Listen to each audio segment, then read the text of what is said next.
Bonjour à toutes et à tous. Alors imaginez un instant, un pépin de santé vous oblige à mettre votre travail sur pause. Comment on fait dans ce cas-là?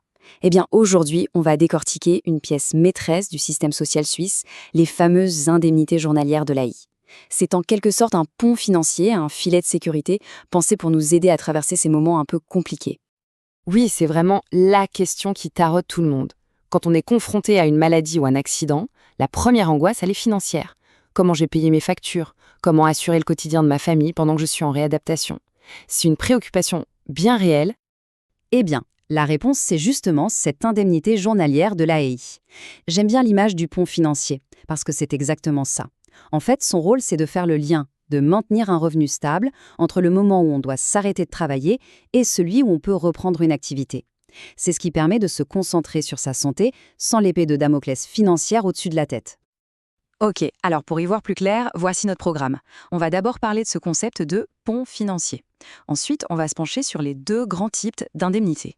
Puis, on verra qu'il y a d'autres aides possibles. Et pour finir, quelques aspects pratiques super importants à connaître. C'est parti. Alors, entrons dans le vif du sujet. Le but premier de ce système, il est simple mais fondamental.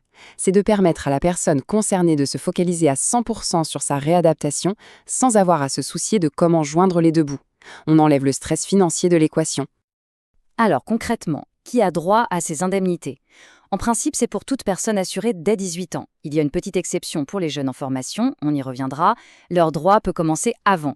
Ce qui est important de noter, c'est que c'est totalement indépendant du genre ou de la situation familiale.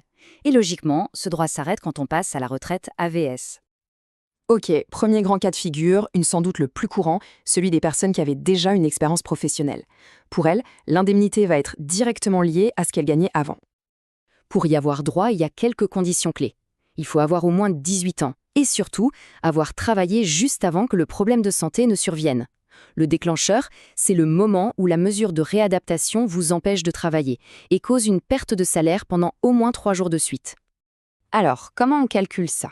En fait, c'est assez simple. L'AI va prendre comme base de calcul le dernier revenu que la personne touchait. L'indemnité de base, c'est 80% de ce revenu. Et par-dessus ça, si la personne a des enfants à charge, une petite prestation en plus peut venir s'ajouter. Bon, ces 80%, en chiffres, ça donne quoi? Il y a des plafonds, bien sûr. L'indemnité de base ne peut pas dépasser 326 francs par jour. À ça, on peut ajouter 9 francs par enfant, ce qui nous amène à un total maximum de 407 francs par jour. L'idée de ces plafonds, c'est trouver un équilibre, offrir un soutien solide, tout en gardant le système d'assurance viable pour tout le monde. Maintenant, passons au deuxième grand volet, tout aussi crucial. On va parler des jeunes et des étudiants. Eux, par définition, n'ont pas encore de carrière derrière eux. Que se passe-t-il quand un problème de santé les frappe en pleine formation? On voit bien la logique ici, le système fait une distinction très nette. D'un côté, on a ceux qui travaillaient déjà. De l'autre, on a ceux qui n'ont pas encore commencé à travailler car ils sont en formation. C'est vraiment deux types de soutien adaptés à deux situations de vie différentes. Pour ces jeunes, le montant va vraiment dépendre de leur situation. Par exemple, pour un apprenti, l'AI va simplement couvrir le salaire qui était prévu dans son contrat. Pour un étudiant en haute école, on parle d'environ 700 francs par mois. Et attention, il y a un tournant à 25 ans. À partir de cet âge, peu importe la formation, l'indemnité grimpe à 2 520 francs par mois, ce qui correspond à la rente AVS maximale. C'est une façon de reconnaître qu'à 25 ans, on s'attend à une plus grande autonomie financière. Ah, et en détail pratique qui a son importance. Pour ces indemnités de formation, l'argent n'est généralement pas versé directement aux jeunes. En fait, l'AL paye l'employeur ou l'école, et c'est eux qui versent ensuite le salaire de formation. C'est une sorte de circuit indirect. Le versement direct aux jeunes, c'est plus rare, par exemple pour les étudiants à l'université. Bon, on a vu les deux cas principaux, mais le système est plus large que ça. Il y a aussi des aides pour des situations un peu particulières. Parce que parfois, le problème n'est pas juste la perte d'un salaire, mais l'apparition de nouveaux frais. Prenons un exemple très concret.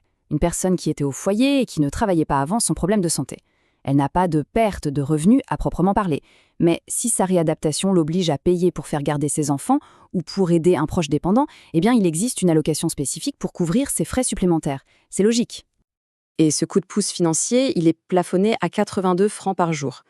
Ça peut sembler précis, mais ça permet de couvrir une partie des frais de crèche, des transports spécifiques ou même une aide à domicile, à condition bien sûr de pouvoir justifier ses dépenses.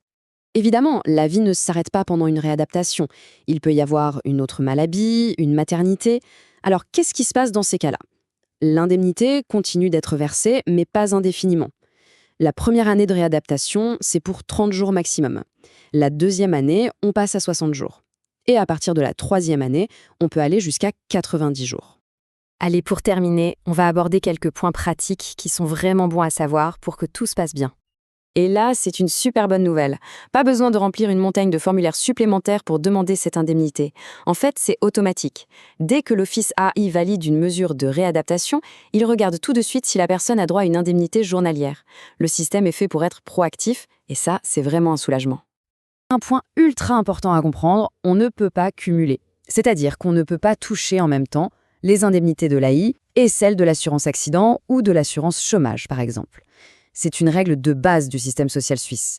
Chaque assurance a son but, et l'idée c'est de compenser une perte de revenus, pas de créer un double salaire.